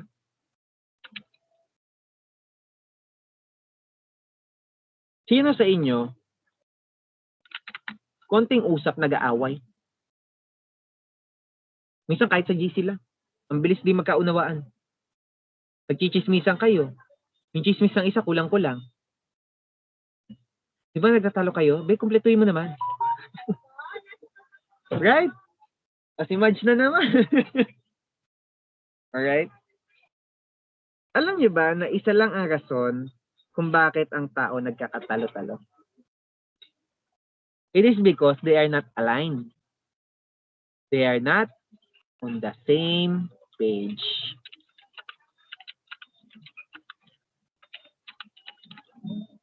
Na-realize niyo ba yon? Na ang reason lang naman bakit tayo di magkaunawaan kasi we're not on the same page. It's as simple as that. No? Mamaya ang chinichika ko tungkol kay Magic. Tapos yung kausap ko, ang intindi niya tungkol kay Kiana. Ay, patay na. Mali-mali na. Same thing with agent. Diba? Mamaya, ang tinutukoy kong, let's say, I have 5 units sa lights. Tinanong mo, CJ, available pa yung lights mo? Sagot ako, ano doon? Yung 1 bedroom. Be, lahat yun 1 bedroom. Ano doon? Yung furnished na may balcony. Be, 3 doon furnished na may balcony. Which one? What tower? What floor? Can you please let me know? Para alam ko isasagot ko sa'yo. Bago pa sila matuloy, nag-away na sila. Are you getting the point? Kasi nga, hindi sila nagkakaintindihan. Minsan, ang ginagawa namin pag nangyayari yan is, mapapasin nyo to lagi pag nag-chat kami. Be, kaya pa ba natin? Tatawa lang kami. O kaya, be, are we on the same page? Nakita niyo yan sa mga chat ko before, sa GC, ng junior. Pag ang gulo-gulo ng usapan. Be, kaya pa ba? Be, are we on the same page? Minsan kay Maggie, sinasabi ko yan, be, okay ka pa ba? Yun yung way ko. No, that's my personal way. Para walang misunderstanding, para aware kami na, oy, wait lang, di tayo nagkakalinawan. No? So that forms part the skills and the art. Which part? No? Kuya Carlo, which part? That's the context plus the content. Right? Okay. Content muna plus context. Kasi yung content, yung skills, yung context, yung art. Alright? Para hindi kayo malito. Okay. Magdodrawing tayo ng aking famous bowl. May bowl kasi ako lagi. So, chill lang kayo dyan. Gawin ko lang yung bowl ko. Yan. Pangit. Yan. Okay. Di bali ng malaki. Kailangan may bowl tayo. So, welcome to, to paint.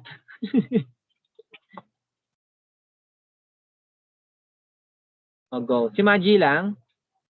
Diyan lang kayo, ha? Sige, takbo, Maji.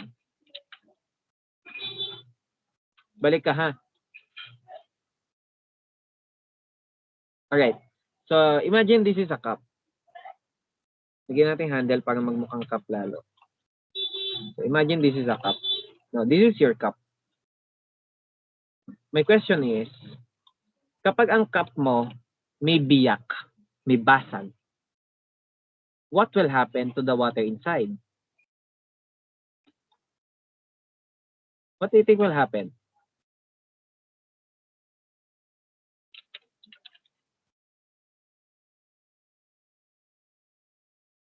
Will it spill over? Tatapon ba siya? Of course. No? Yung cup is your context. And the water is your content.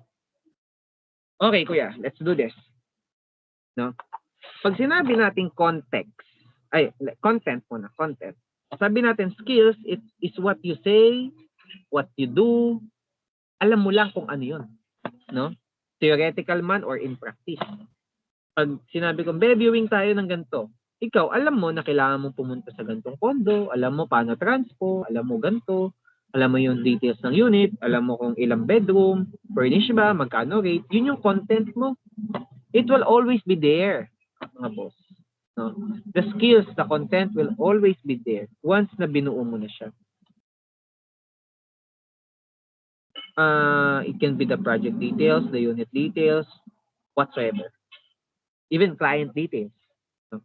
That's the content. Tawagan namin dyan is mastery. Pag master mo yung client mo, master mo yung listing mo, master mo yung project, that's mastery. Now, baliwala yung content, yung water, yung mastery, yung details. Baliwala lahat yan kung ang cup mo, which is the context, basag. Kasi tatapon lang yung content mo na yan. Andiyan lang naman yan eh. Hindi naman mawawala yan eh. No? Kuya, ano tong context na to? Context are the things that you cannot see and you cannot touch. Alright? Ano to? This is your values. Pag atensyon ka sa kliyente mo, tatapon lahat ng content mo. Wala kang closing. Pero pag mabait ka, accommodating ka, you want to help the client, you have the passion, you have the drive, solid ang cup mo. Kaya mo mag-close. Kasi ang content mo, hawak mo. Ano pa? It can be system. For example, sabi namin, bawal na ito. No? Bawal pala siya kay Philippine Homes. Tapos ginawa mo siya. Would you look like professional? Lalo sa mata ng kliyente mo. Kunwari, we have our system. Tapos sabi mo, ay di ma'am, tulungan kita, ganito lang gawin ko, okay lang yung system na yan. Di bali na yan. Can you encounter a business na nag-succeed na bumali ng system nila? Ang number one business na lumago over the years ay franchising. When it comes to franchising, you know the content. It's already there. Jollibee, franchise ka Jollibee. You know na anong mga bebenta nyo. You know na ano ang process nyo. No? But yung system, yung rules behind, yung processes behind, that's the context. Yun yung pina-franchise mo. You wanted to get that stuff, the system. Paano nila binubuo to? Paano ang hiring process? Paano to? Kasi, pag nag-franchise ka, wala ka nang problemahin about those. Alam mo na paano, may guidelines ka na eh. Yun yung binibili mo. That's the context. If you're starting from scratch, like what we did sa Empire, medyo matagal ma-build ang context ng system. Well, ngayon, medyo maayos-ayos na. No? It can be your mission. It can be your vision. Technically, it can also be your code of honor, the culture. No? Pag ang culture natin sa team pangit, don't expect na marami magko-close. That's our challenge sa naghahawak ng team. Right? Kung ang code of honor mo, binabali mo, don't expect to close. Tatapon lang ang mastery mo. Kung pangit attitude mo, walang mangyayari sa'yo. Right? Kaya nga 'di ba, when you join, ang unang-una kong dinidiin, ipangit ang magiging attitude mo sa loob. Kahit ikaw pa ang top 1 agent ko, aalisin na lang kita. Kasi hahawahan mo lahat. Nilook up ka nila, nagko-close ka. Tapos ito pala gawa mo. Gagayahin ka na lang nila, baliwala na yung sistema ang binuo. Ang system, it helped many people close already, na consistent. So siguro naman hindi system ang problema, correct? Baka code of honor mo na. Baka attitude mo na. Right? So, you need to look it up. Check mo, no? Check mo yung context mo. Are we on the same page? No. Attitude. Right? Another, context can also be the art. No? Alam mo kung ano details mo. Tulad ng sample kanina. Alam mo negotiable, pero as part of the context, nandun din yung art. Paano ko siya sasabihin in a way na kukunin to ng client? That's also part of it. Now, if alam mo lang yung details, tapos binato mo lang ng binato lagi sa client mo, wala kang context. No? Wala kang control. Remember, kung sino ang pinakamas sumasagot, siya ang talo. Kung sino ang pinakamas nagtatanong, siya ang panalo. Kasi someone na nagtatanong have the control. Kapag nag-viewing ka, ang client mo ang maraming tanong. Sabi, ay, daming tanong ng client ko, interesado to. Paano kung nagtatanong siya? Kasi may particular pala siyang hinahanap, tapos ang sagot mo sa kanya, hindi pala swak sa hanap niya. Will it close? Of course, no. Hindi magko-close yun. Right? So, kung ikaw, let's say, baligtarin natin, no? Si client mo, meron na siyang in mind na mga gusto niyang makuha, mahanap. Tapos tinanong mo siya. Kasi, ma'am, pwede ko bang malaman if you're looking for a 1-bedroom or 2-bedroom? Baka need mo ng extra space. Sabi niya, hindi, mas okay sa akin 1-bedroom. Oh, ma'am, great, no? Thank you for letting me know. Pwede ko bang malaman if you're looking also for furnish or ganyan, tapos kung magkano budget natin, para I can check our listings. Sabi ni client, sige nga, pa-check, or sige, please check. I'm looking for this, ganyan. Ikaw ang nagtatanong, ikaw ang may control. So you can lead the client into action na once makita mo na yung unit na perfect for her or for him, at alanganin pa rin siya, you have the control to push them to get the unit kasi you know it's for their good. You know, pasok sa hanap nila. You know, kaya ng budget nila, you know na gusto naman talaga nila yun, hindi lang nila masabi ng maayos. So you lead them to action to say yes by asking questions. Now, moving forward, I will share with you one structure, one framework that works the best for any form of objection. No? You can use this in negotiation, you can use this in everything. Sabi ko kanina, kung sino mas matanong, siya ang panalo. And this framework will force you to ask questions. Right? At ano yun, no? Alamin natin. This strategy is, well, actually, abroad pa nga to eh. Nung pinagkunan ni Coach Elden. If mahanap niyo yung book, good thing, congrats. No. So this is the AAL system or formula, no. So ano ba tong AAL? AAL stands for first,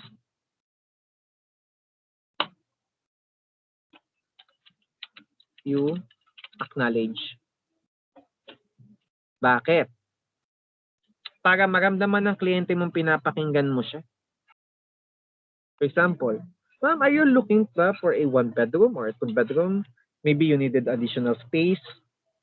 Sabi ni client, hindi, 1-bedroom lang, tutulugan ko lang naman. Tapos gamit ko lang, ganyan. Hindi naman ako, konti lang naman gamit ko, ganyan. How do you acknowledge that? Simple lang, no? There's a surface level acknowledgement, mga stupid type of acknowledgement. na wag niyong gagawin. Pero minsan kasi yun na lang option mo. Tapos may mga deeper level of acknowledgement, no? That will lead them to thinking more. Paano? Surface level acknowledgement. Ma'am, thank you for letting me know na 1 bedroom lang yung hanap pala ninyo. Gusto niyo po ba makita yung mga 1 bedroom na meron kami? That's the surface level, Kung iisipin mo, parang okay na siya, 'Di ba? Parang okay na siya, pero surface level yun. Right? Now, I want to know more about the client. So, dapat, yung second part ng aking formula is to ask the right question. Ano ba tong right question na to?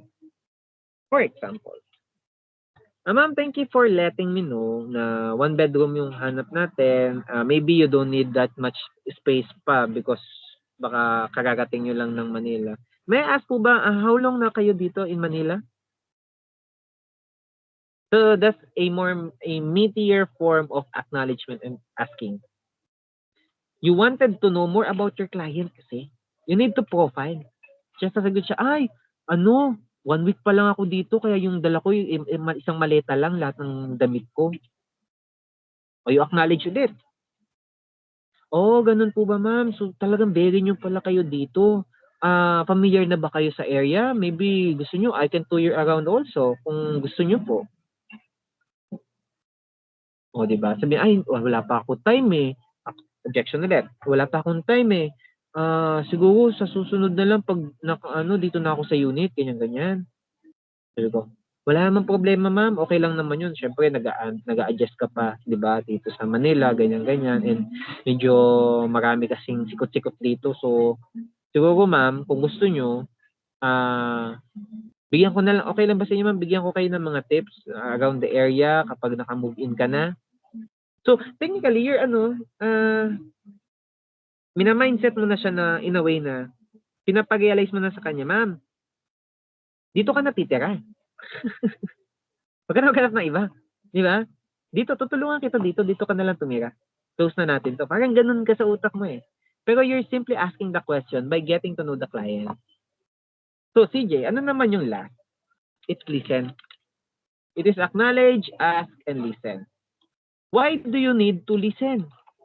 Sabihin ng iba. Kasi dalawa tinga mo. Oh, iba yun. No? But here's the real reason why you needed to listen. Kasi kailangan mo mag-acknowledge pag natapos siya. And this becomes a loop. Tulad ng sample ko kanina. If I didn't listen to the client, I do not know how to acknowledge it properly. I won't know what to ask next. At hindi ko na-control ang conversation. Paano ko siya i-lead into action if I don't have that capacity? Right? So, you need to listen and listen carefully. And you also need to read between the lines. No? Paano pag sinabi niyo, kami lang ng partner ko dito, ganyan. Tapos medyo hindi siya kampante. Pwede mo sabihin na, ma'am, no. Pwede mo sabihin na parang, wow, nandito rin ba siya, ma'am, sa Manila? Ganyan. Eto. When you first start your conversation, like no previous conversation at all, you acknowledge. Kasi kailangan niya ma-feel nakikinig ka. Pero once you're deep within the conversation na, pwede ang acknowledgement mo is simply reaction na lang. Like sinabi niya, actually, company ko yung magbabayad nito nung renta ko. Pwede mo sabihin, wow, pwede pala yun, sir, na pangalan na lang natin sa company nyo, yung list natin. Ngayon, ang sunod kong itatanong, since I have the content, I have the knowledge na what to ask, is, sir, pwede ba malaman since company list kayo, will you be needing official receipt from the owner? So, I'm pre-qualifying also. Pag sabihin, yes, I need kasi kailangan ko i-deduct yun sa as expense ko sa company. O ikaw, nakinig ka, you know what to do. Sabi mo lang, thank you sir for letting me know.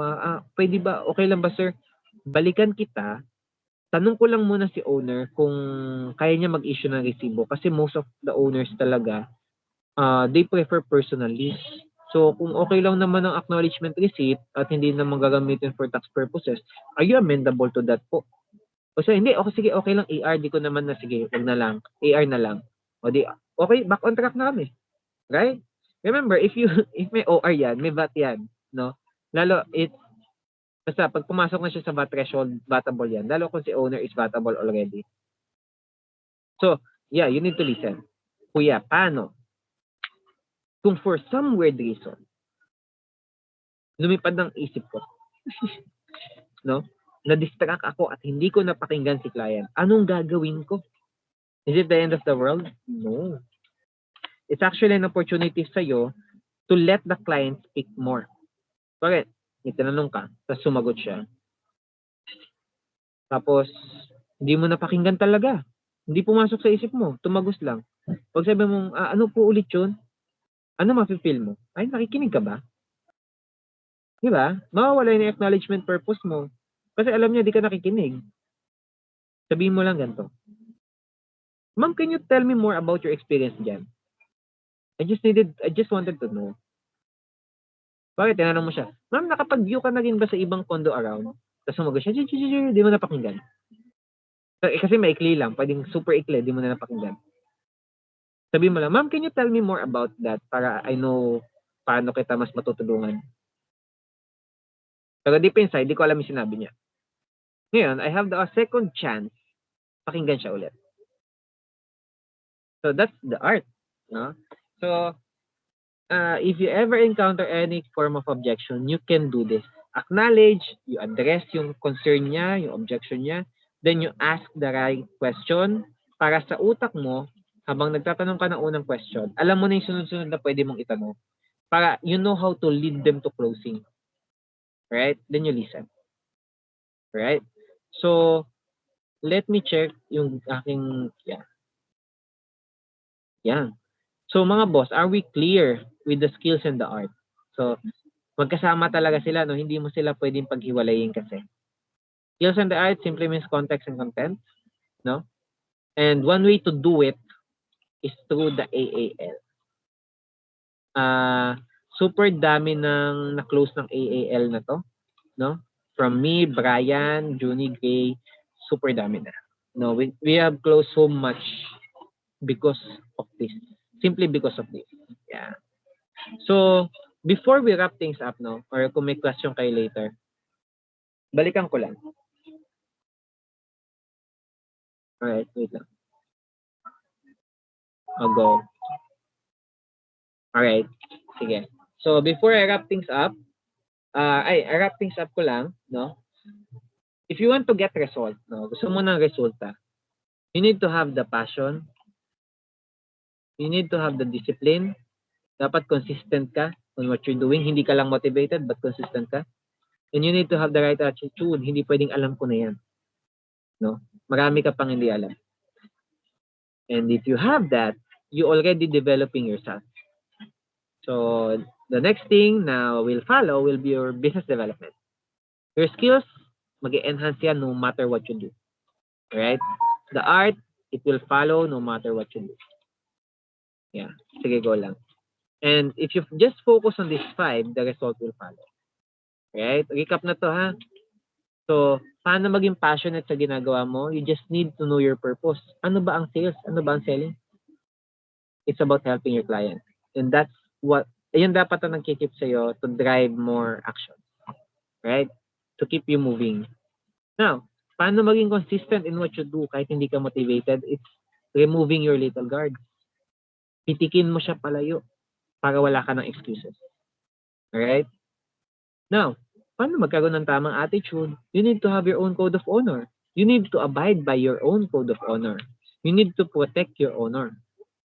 Ang real estate ay maliit na mundo at pag hindi mo tinupad ang sinabi mo, tatatakin sa ibang kasamahan mo at more likely hindi ka na rin yung i-endorse sa iba. No? You're only as good as your brand. Right? Then, if you already have the passion, you have the right discipline, the right attitude, your business development will follow. You will learn more about the industry. You will learn more about the property, the project. You will learn more about the content. And at the same time, you're enhancing the context. You're enhancing your system. You're enhancing your objection handling. You're enhancing the way you handle things, kung paano mo siya hinahawakan, paano mo siya sinasabi, you will excel doon. And one way for you to jumpstart everything is to use this framework, the AAL. No? You acknowledge their concern, you acknowledge their pain, you acknowledge what they want, what they need, para they feel heard. Alright? Feel nila, ay, pinapakinggan ako ng ahente ko. Then you ask the right question to lead them to action. Alright? So, hindi pwedeng BPO ka na ikaw ang tinatanungan. Dapat ikaw ang nagtatanong. Kung sinong mas nagtatanong, siyang panalo. Siyang may control. Pag ang kliyente mo ang matanong at hindi ikaw, tapos sumasagot ka na lang, kliyente mo na may control. At kung ayaw niya na. Pero if ikaw ang may control at alam mong gusto naman niya, you can encourage her to do the right action. Then you listen. No? Bakit mo kailangan makinig? Para alam mo ano yung next tanong mo at alam mo kung paano siya i-acknowledge. No? Paano yung malalim na acknowledgement. Kailangan kasi makuha mo yung gusto niyang sabihin kahit ayaw niya sabihin yun. You read between the lines. Right? So, mamaya kasi sinabi lang niya na, ay sige, kausapin ko muna yung husband ko. Tapos nanghihinayang siya. Ibig sabihin, gusto na niya. Kaya lang, hindi niya alam ano sasabihin ng husband niya. So, pwede mo sabihin, ma'am, no worries, naintindihan ko naman. Of course, kailangan pagkasama ang husband niyo into the decision making. If ever po ba, available po ba yung husband niyo ngayon for a call, maybe matulungan ko kayo kung gusto niyo talaga yun. Then you listen. Kung hindi nagsasalita kliyente mo, hayaan mo lang maging dead air yun. Kasi mape-pressure siyang sumagot. Kasi tapos ka na manong eh. So, kailangan niya sumagot. Ngayon, pag di siya sumagot, napaka-awkward naman nun. No? Tinanong ka, di ka sumagot. So, it tells something about you as a person na ang bastos mo kausap. Kasi parang wala lang sa'yo. Right? So, kung ikaw, hindi siya align sa values mo, ay, paano pag ikaw na nagre-renta? Nagpa-follow up ako sa'yo ng bayad ng renta, tapos di ka sumasagot, ako mamaproblema. Hindi kita matutulungan dyan, madam. Tulungan mo ako, tutulungan kita. It's give and take. So, technically, well, I think tatapos tayo in 2.5 hours, or 2 hours lang yata, kasi we started 10:30. So, this is the fastest na nagawa ko. So, if you have questions, bagsak natin dito. You can type it there. Kung merong hindi malinaw or, kuya, pwede bang elaborate mo pa tong part na to kasi hindi ko siya gano'n na-gets whatsoever. So, ano ko siya. I-elaborate ko siya kasi we have 30 minutes pa naman. So, yun. What do you think, no? Kayo, do you have questions? Yeah, so this recording, ano ko to?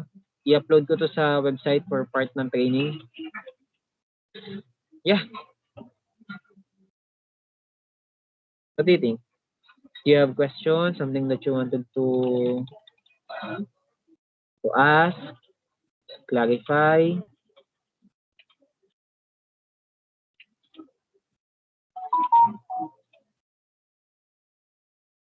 What do you mean agent ang kausap? Paano? Sige, let's give a sample scenario. Try nating i-apply yung natutunan natin today.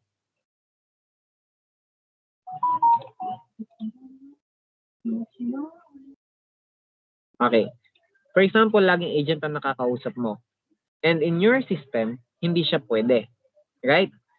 So, how would you handle those times? So, sabihin niya, ma'am, I have a client. Can I offer your unit? Hindi siya align sa system mo, hindi siya align sa culture, values mo, sa culture nyo. Paano mo siya sasagutin? Right?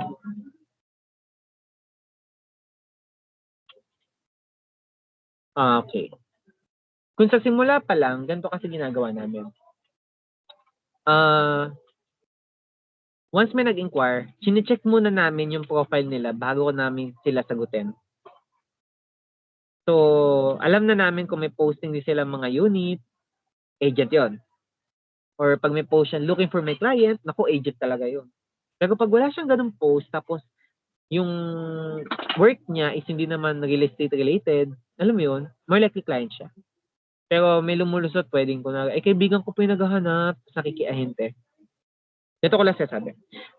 The moment malaman kong agent sila, at let's say listing ko, no, for my case, sabihin ko lang, pwede naman po open for agent, basta I just needed yung pre-qualification form na katulad nung sa amin.